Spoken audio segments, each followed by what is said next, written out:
Is going to be about things that I love and I hate about my KTM 690. And so I'll pull over and let you guys get a good view of the bike here in a second. But I'm just going to talk about, the things I like first, and then maybe some of the things I don't like so much. So I'll give you some background. I came from riding a CBR 600RR. So I was always a sports bike guy. I had a Kawasaki Ninja before that. I have a whole bunch of antique bikes, like CB750s and CT70s and 3-cylinder 2-stroke street bikes that are for racing, all kinds of old stuff.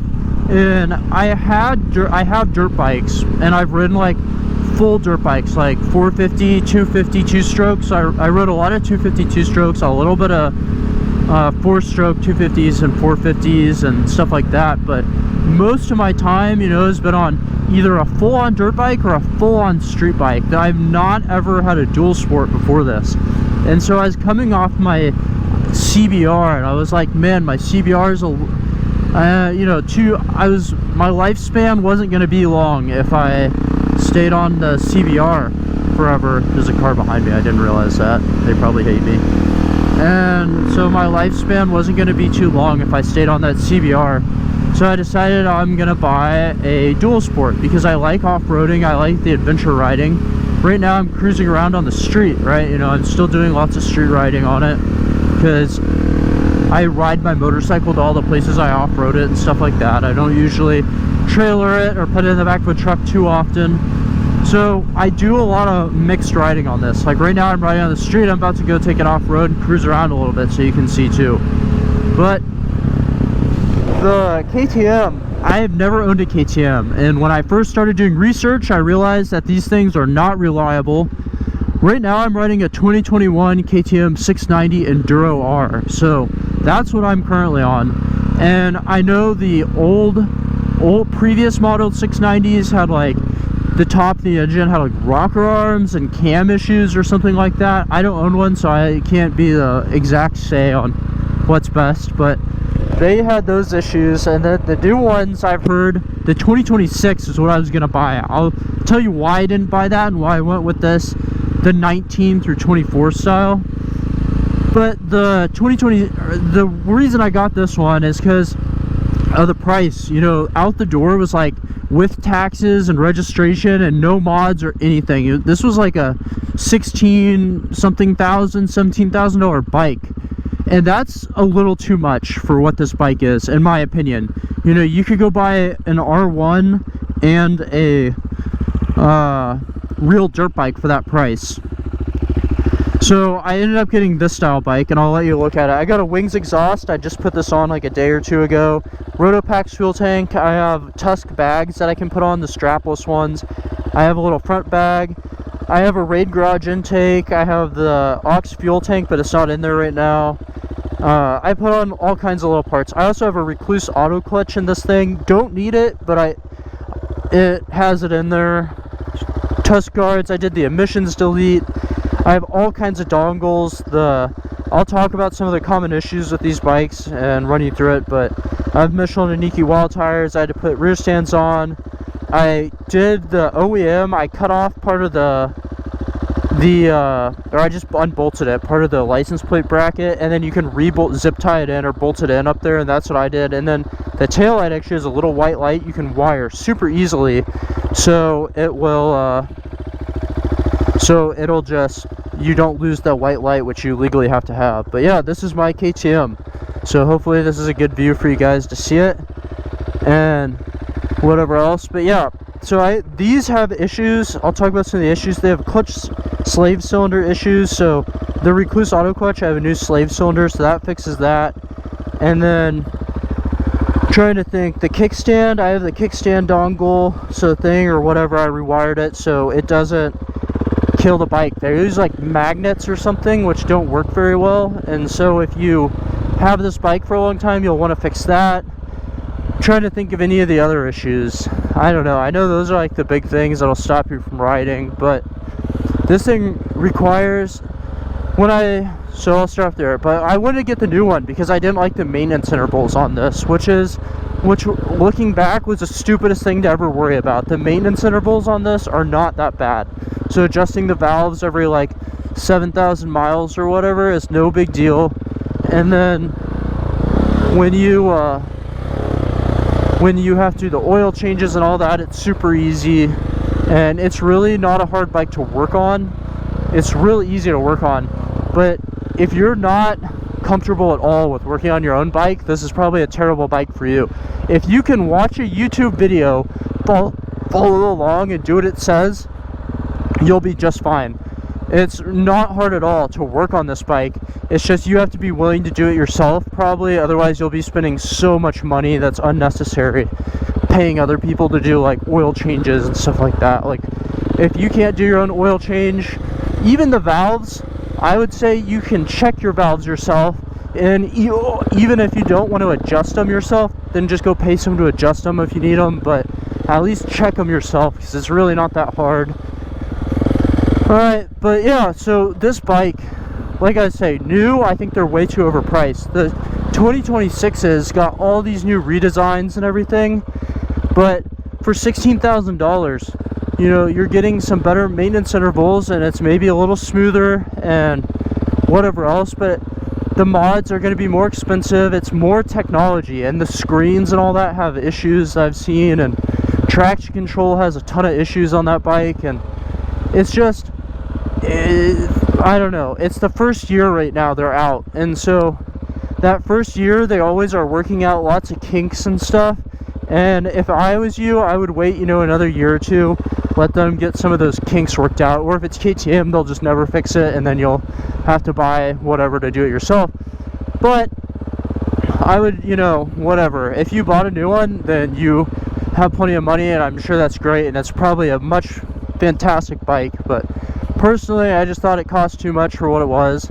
I paid $9,300 for mine with 300 miles on it. The guy that I bought it from is another airline pilot from work, and he rode it 2 times in Moab, and he's an old 6-year-old guy.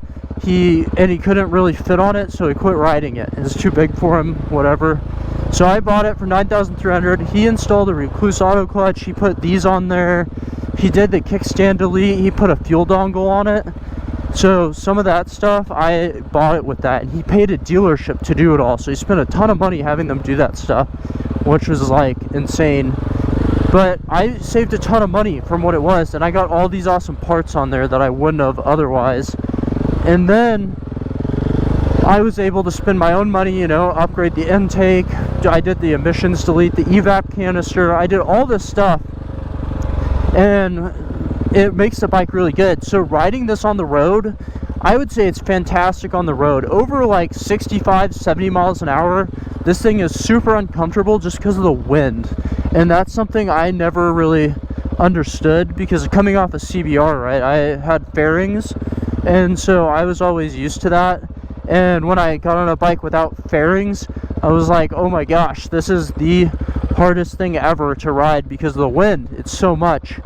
And I definitely took a little getting used to, but it wasn't bad. So, but yeah, so on the street it does great, and then off-road, like we're riding around right now, it does fantastic. I wouldn't say it's the same thing as riding, you know, a 252 stroke or a 450 like race bike or whatever. It's not the same by any means, but it's still pretty good, and it does everything you probably need it to. It jumps pretty well. It's got an insane amount of power.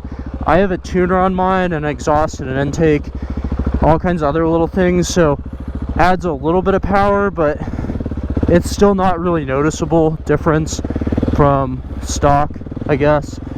But yeah, so it's a great bike, great on-road, great off-road. A lot of people complain and whine about the vibrations, and a lot of the people that ride these and talk about them are like old men that are like 50, 60, 70, and if you're like, I'm 26, right, I'm a younger guy. If you're younger and you're not old, you know, this thing is amazing, and you can, those little like inconveniences like the vibrations and the wind, you can kind of get over them pretty easily. My bike is actually geared a little different, so I have like it's geared down a little, so it's better off-road because I ride this off-road a lot. But not by much, but just because of that, I don't really ride this on actual highways. I could if I wanted to, I'm sure. I just have never had any interest in trying that, and so I stay off the highways. But if you wanted to ride a highway, you probably could. I just recommend adding a windscreen, as well as, you know, it's just a great bike. It off-roads good, it rides really good, it's comfortable. This 19 model is super smooth in my opinion. It's really not that bad. After a ride or two, it is like no big deal. The vibrations, you kind of just get used to them and realize it's not anything too much to be worried about. Some people just like to complain, but like I was saying, a lot of the people that ride these are old people, and so they want it to ride like a Goldwing or something off-road, and that's just not realistic. But so take that into account, your age. You know, if you're an older guy, this might be quite an aggressive bike for you. If you're a younger guy like me, you can probably get out and really enjoy the thing and abuse it and work it really, really hard and have fun doing it. Alright, so yeah, it's a great bike. I absolutely love this thing. Don't regret buying it at all, and super happy to have it. But I'll talk about now the things I don't like about it. So first off, one of the number one thing is I hated the stock seat. I have a seat concept seat on this thing. This was purely unrideable without it. So I just had the standard seat concepts, nothing, not the slim, not the high, not the Comfort XL, just the normal one. And I'd genuinely say that without this, you couldn't ride the bike for more than an hour. It's just way too uncomfortable. So with that stock seat is ridiculous that they would even sell the bike with something that uncomfortable.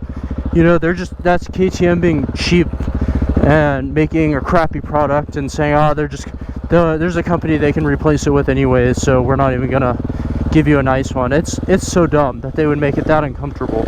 So plan another like $400 on any KTM you buy, they'll put a better seat on it, because their seats are just way too terrible. And then another gripe I have is that the bike requires like a trillion dongles for everything. Like, you have to buy the fuel dongle. They make this thing run so lean that it's ridiculous. They're doing it for emissions reasons, but it sucks. It like makes the bike actually like kind of hard to ride. It overheats, and then they make the fan not come on till like 220 degrees or something. So by the time your fan's running, it's already overheating, and it's just really frustrating that they don't make it easier to lower the fan temperature and make the thing run a little richer. You have to buy these dongles, and I have a power commander on it.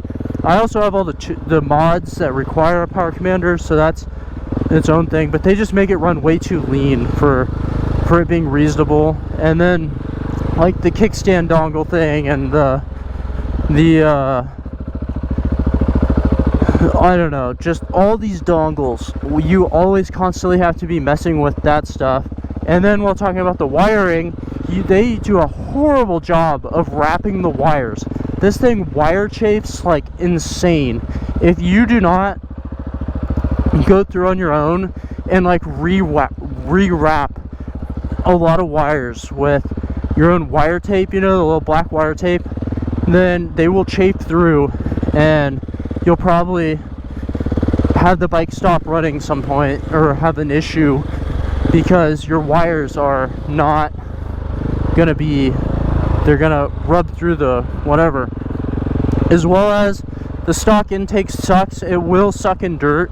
I mean, they put an intake on the bike that you could probably ride it off-road like 10 times before your motor would blow if you're really riding in dusty areas or something, because it's such a poor design and it's huge. There's no reason for a dirt bike intake to be that big, and all the aftermarket ones are $500 at a minimum, or $400, whatever, and they're pretty low quality in my opinion.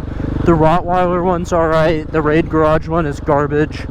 It's just poor designs, them being cheap, not doing a really good job, giving you the like lowest quality parts they can that'll stay working. You know, it is what it is. But yeah, so that, I don't know, the bike, I'm 6'3", so the bike sits fine for me height-wise. If you were a short person, I would say you'd have a hard time riding this if you're under like 5'9" maybe. Or if you're just new to riding, this thing sits really high, like real high. I mean, I'm 6'3", and I can put one foot down and like flat foot it barely. I can flat foot, I guess, both feet. It's uncomfortably high kind of, but that's fine to me. It's an off-road bike. I want the clearance. I don't want to be whacking my bottom on my skid plate on stuff every time I ride anywhere. So do what you want, and then if you try to lower it, it throws off the geometry and it doesn't work real good. So take that for what it is. I don't know, the tuning is pretty bad on it. So like I was saying, the too lean, they cheap out the wiring, they don't wrap it or do a good enough job with that. There's just lots of small things. There's constant small maintenance things you have to do, or just little designs that are not very good. I don't know. Overall, it's a great bike. I would buy it again, but definitely just say be mechanically inclined, like whatever else. Just you will be working on it, and working on it yourself is not hard at all. It's really easy. Like, I know you may think, oh, I can't change the oil, but if you just watch a YouTube video and go along with it, it's super simple. Yeah, KTM, I don't know, there's a few things like that air intake, I can't believe they do that. The stock exhaust is like, it's alright, whatever, but they need to fix the tune on the bike, and they need to fix lots of small things. There's no overall like big glaring issues, but just the small ones, it's like death by 1,000 cuts, and they kind of just get there and it gets annoying. The big thing, which I think they fixed on the new ones, is having to turn the traction control off and change the maps and all that every ride. The ABS is a pain to turn off, and the traction control is kind of a pain. You have to count to 5 and watch the clock ticker to get it to work all the way. Otherwise, it's really, really rough. It's like impossible to get. You have to literally watch the clock and hold the button. If you're like half a second off, it like doesn't engage. It gets annoying. So, but like I said, that's not a huge deal either. That's just a bunch of minor things. The gearing is like, I ride a lot off-road and whatever, but the gearing, it is what it is. I like having it geared a little lower. Like, this is a dual sport. I want to be able to do hard dual sport riding on it. Like, I want to do everything I can do on my straight dirt bikes on this thing, and so I have mine geared so that I pretty much can. It's a little bit heavier, and it can be, you know, kind of tedious sometimes, but it's nothing that's gonna throw you off too much or cause you too much of problems. I'm trying to think. The technology in it, there's no RPM gauge, which is annoying. There's no gear indicator, which is annoying.